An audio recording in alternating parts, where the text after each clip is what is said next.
Doctor Radheshyam कहाँ के रहने वाले हैं? झालावाड़ का रहने वाला हूँ मैं। क्या प्रॉब्लम थी? मेरी बिटिया थी 14 साल की, जब से उसको ब्रेन एट्रोफी हो गई थी।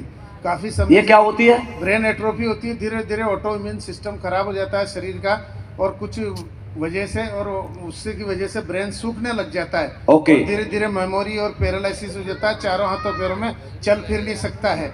ये है। ये कौन बता रहे हैं? ये डॉक्टर साहब हैं। डॉक्टर साहब, मैं तो जानता भी नहीं इन बीमारियों के बारे में।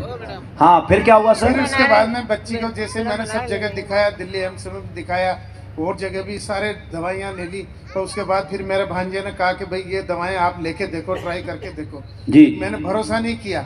फिर एक दिन सभी आ गए थे, है ना, और मीना जी भी आई, कमलेश जी आ गए। उन्होंने कहा सर आप एक बार ट्राई तो करो। फिर मैंने बात और उन पर भरोसा करते हुए इस दवाई का थंडर डॉग, एक इम्यूनो डॉग और ब्रेन डॉग और एक तुलसी पिलाने की थी।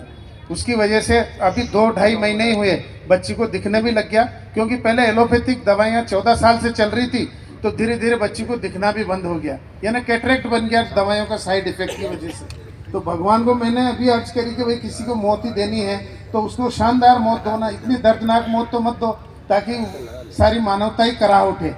बल्कि मैं थैंक यू देता हूँ। ये बाप अपनी बेटी के लिए शब्द कह रहा है, याद रखना। जब घर में कष्ट होता और कुछ नहीं होता तो परमात्मा से अर्जी करता है, परमात्मा मौत देनी है तो आसान दे दे, इतना तड़फा मत, क्यों माँ बाप से ऐसी चीजें देखी नहीं जाती हैं। फिर क्या हुआ आज? फिर उसके बाद में अभी 2.5 महीने करीबन हुआ है उसका, ये तीनों तरह की दवाइयाँ अभी स्टार्ट चल रही है।